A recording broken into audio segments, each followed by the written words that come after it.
Dear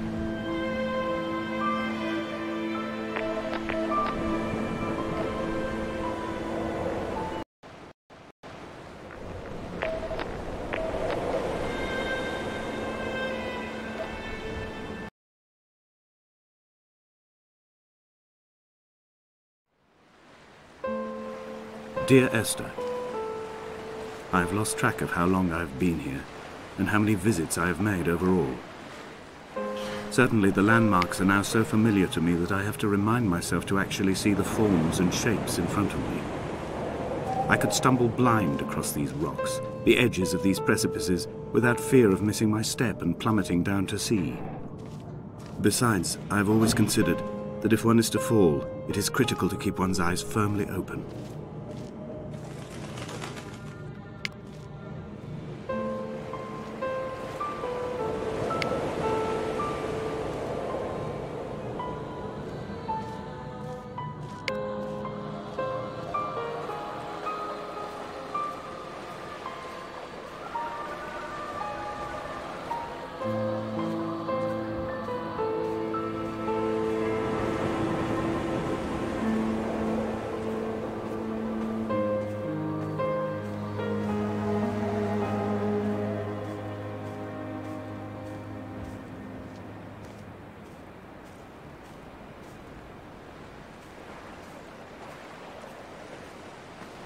Donnelly reported the legend of the hermit, a holy man who sought solitude in its most pure form. Allegedly, he rode here from the mainland in a boat without a bottom, so all the creatures of the sea could rise at night to converse with him. How disappointed he must have been with their chatter. Perhaps now, when all that haunts the ocean is the rubbish dumped from the tankers, he'd find more peace. They say he threw his arms wide in a valley on the south side, and the cliff opened up to provide him shelter. They say he died of fever 116 years later. The shepherds left gifts for him at the mouth of the cave, but Donnelly records they never claimed to have seen him. I have visited the cave and I have left my gifts, but like them, I appear to be an unworthy subject of his solitude.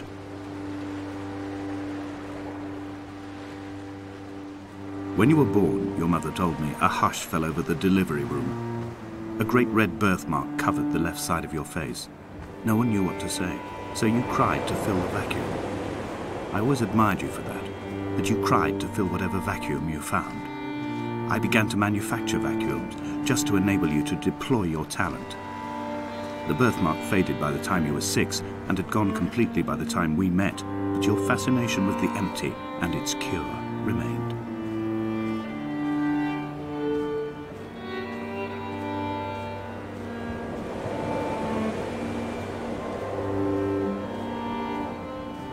A wonderful sight. The moon cresting the junction between the cliff path and the stone circle. It cast a shadow of the ridge across the beach, all the world as if you had signed your name in untidy handwriting.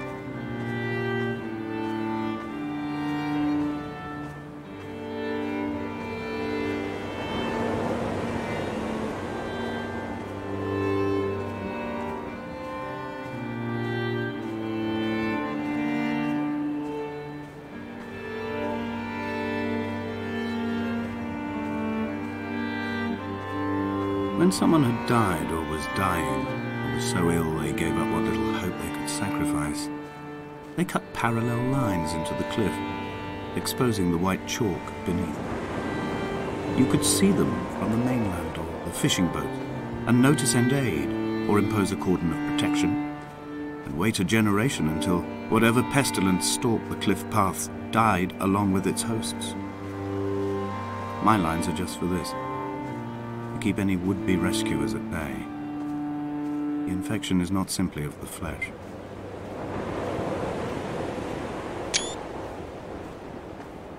They were God-fearing people, those shepherds. There was no love in the relationship. Donnelly tells me that they had one Bible that was passed around in strict rotation. It was stolen by a visiting monk in 1776, 2 years before the island was abandoned altogether.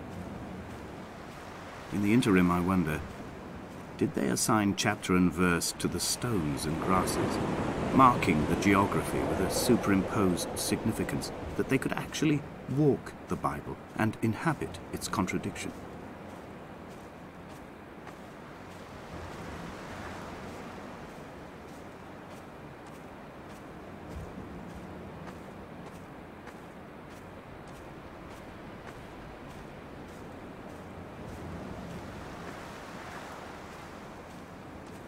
Dear Esther, I met Paul. I made my own little pilgrimage. My Damascus, a small semi-detached on the outskirts of Wolverhampton. We drank coffee in his kitchen and tried to connect to one another. Although he knew I hadn't come in search of an apology, reason or retribution, he still spiraled in panic, thrown high and lucid by his own dented bonnet. Responsibility had made him old. Like us, he'd already passed beyond any conceivable boundary of life. I would leave you presents outside your retreat, in this interim space between cliff and beach. I would leave you loaves and fishes, but the fish stocks have been depleted and I've run out of bread. I would row you back to your homeland in a bottomless boat, but I fear we would both be driven mad by the chatter of the sea creatures.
I dreamt I stood in the center of the sun, and the solar radiation cooked my heart from the inside. My teeth will curl, and my fingernails fall off into my pockets like loose change.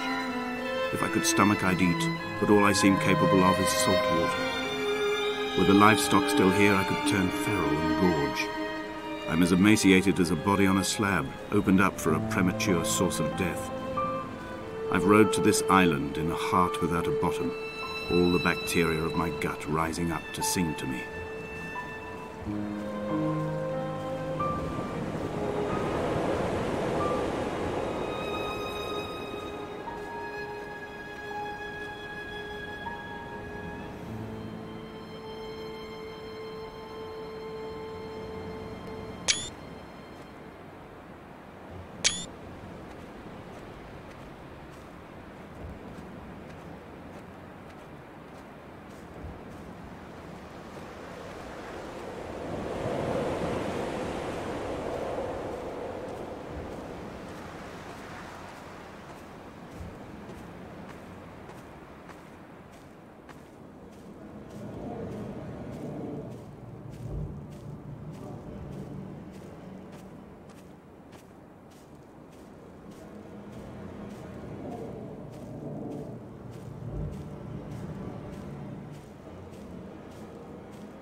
Dear Esther, I have now driven the stretch of the M5 between Exeter and Bristol over 21 times. But although I have all the reports and all the witnesses, and have cross-referenced them within a millimetre using my Ordnance Survey maps, I simply cannot find the location. You'd think there would be marks to serve as some evidence. It's somewhere between the turn-off for Sanford and the welcome brake services. But although I can always see it in my rear-view mirror, I have as yet been unable to pull ashore.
All night the boy has kept me lucid. I sat when I was at the very edge of despair, when I thought I would never unlock the secret of the island. I sat at the edge and I watched the idiot boy blink through the night. He's mute and he's retarded, and he has no thought in his metal head but to blink each wave and each minute aside until the morning comes and renders him blind as well as deaf-mute. In many ways, we have much in common.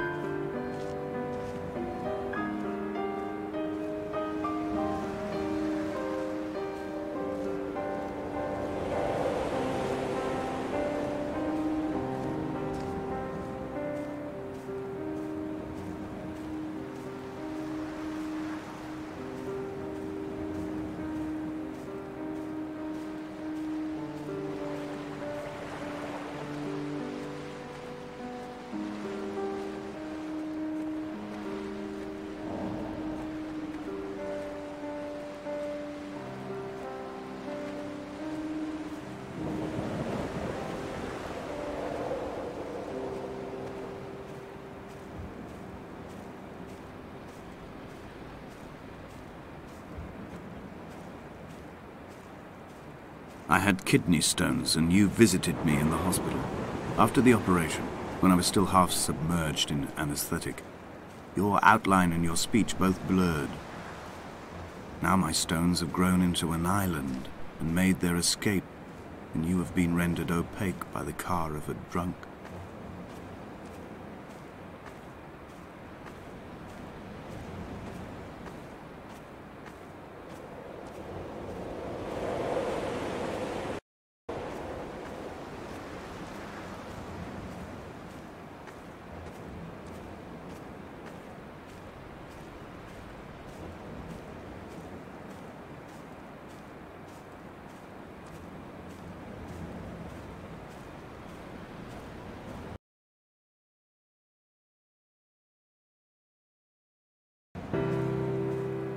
I've begun my ascent on the green slope of the western side. I've looked deep into the mountain from the shaft and understood that I must go up and then find the way under. I will stash the last vestiges of my civilization in the stone walls and work deeper from there. I'm drawn by the aerial and the cliff edge. There is some form of rebirth waiting for me there.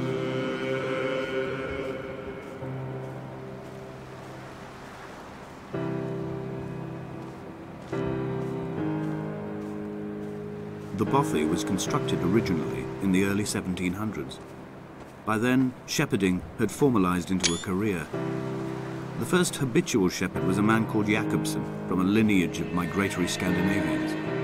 He was not considered a man of breeding by the mainlanders. He came here every summer whilst building the bothy, hoping eventually that becoming a man of property would secure him a wife and a lineage. Donnelly records that it did not work. He caught some disease from his malcontented goats and died 2 years after completing it. There was no one to carve white lines into the cliff for him either.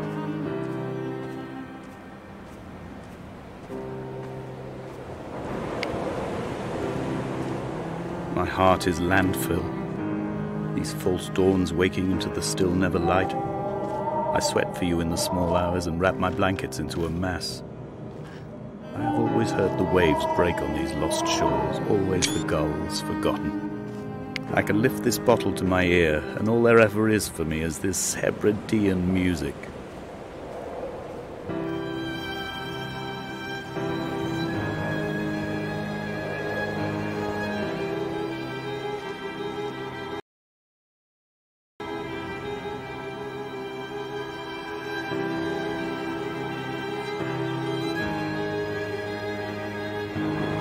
He left his body to the medical school and was duly opened out for a crowd of students 21 days after his passing. The report is included in my edition of his book. The syphilis had torn through his guts like a drunk driver, scrambling his organs like eggs on a plate. But enough definition remained for a cursory examination, and, as I suspected, they found clear evidence of kidney stones. He's likely to have spent the last years of his life in considerable pain.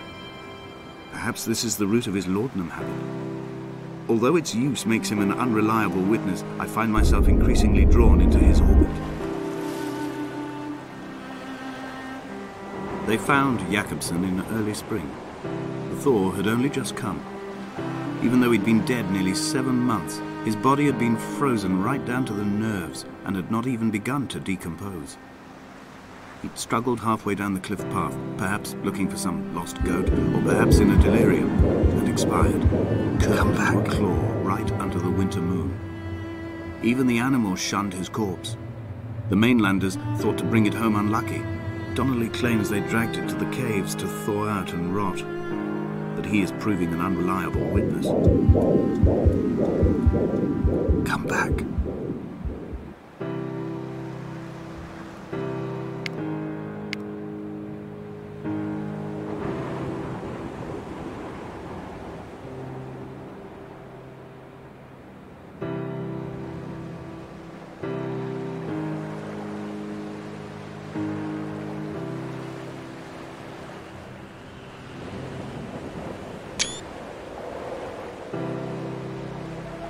Climbing down to the caves, I slipped and fell and have injured my leg. I think the femur is broken. It is clearly infected. The skin has turned a bright, tight pink, and the pain is crashing in on waves, winter tides against my shoreline, drowning out the ache of my stones. I struggled back to the bothy to rest, but it has become clear that there is only one way this is likely to end. The medical supplies I looted from the trawler have suddenly found their purpose.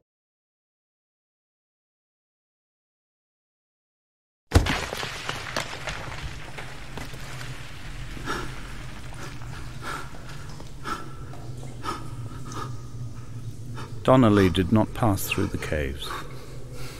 From here on in, his guidance, unreliable as it is, has gone from me. I understand now that it is between the two of us and whatever correspondence could be drawn from the wet rocks.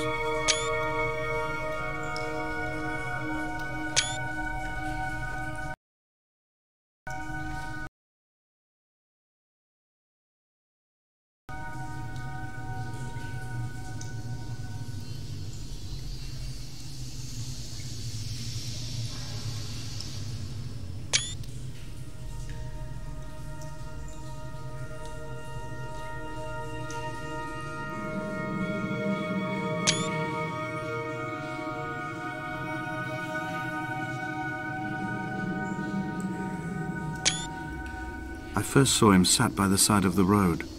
I was waiting for you to be cut out of the wreckage. The car looked like it had been dropped from a great height.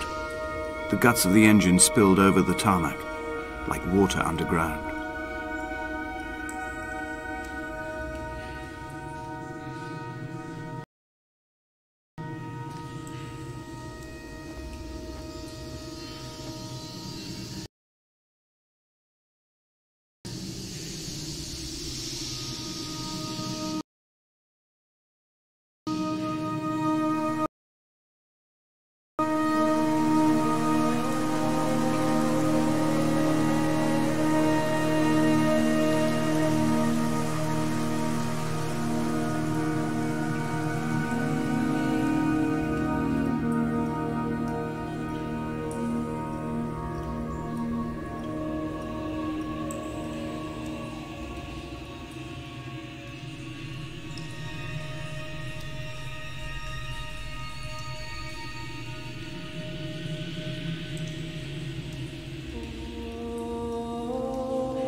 I'm traveling through my own body, following the line of infection from the shattered femur towards the heart.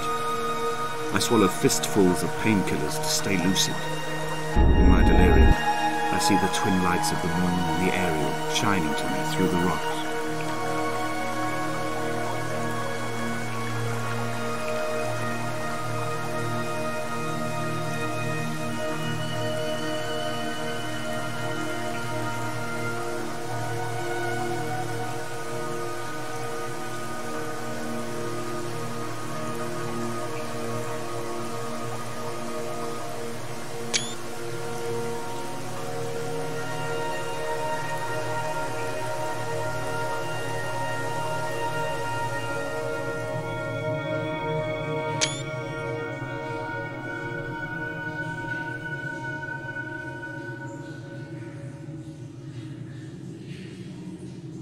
This cannot be the shaft they threw the goats into. It cannot be the landfill where the parts of your life that would not burn ended up. It cannot be the chimney that delivered you to the skies. It cannot be the place where you rained back down again to fertilize the soil and make small flowers in the rocks.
I wish I could have known Donnelly in this place.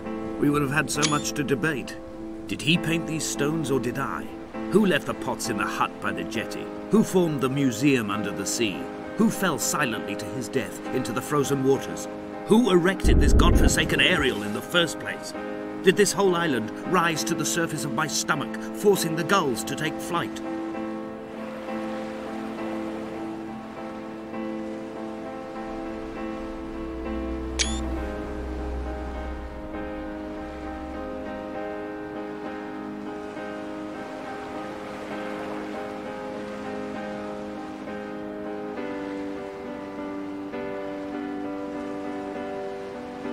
I returned home with a pocket full of stolen ash. Half of it fell out of my coat and vanished into the car's upholstery, but the rest I carefully stowed away in a box I kept in a drawer by the side of my bed. It was never intended as a meaningful act, but over the years it became a kind of talisman. I'd sit still, quite still for hours, just holding the diminishing powder in my palm and noting its smoothness. In time we will all be worn down into granules, washed into the sea and dispersed.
Dear Esther, I have burnt my belongings, my books, this death certificate. Mine will be written all across this island. Who was Jakobsen? Who remembers him? Donnelly has written of him, but who was Donnelly? Who remembers him? I have painted, carved, hewn, scored into this space all that I could draw from him. There will be another to these shores to remember me. I will rise from the ocean like an island without bottom, come together like a stone, become an aerial, a beacon, that they will not forget you. We've always been drawn here. One day the gulls will return and nest in our bones and our history. I will look to my left and see Esther Donnelly flying beside me. I will look to my right and see Paul Jakobsen flying beside me. They will leave white lines carved into the air to reach the mainland, where help will be sent.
Dear Esther,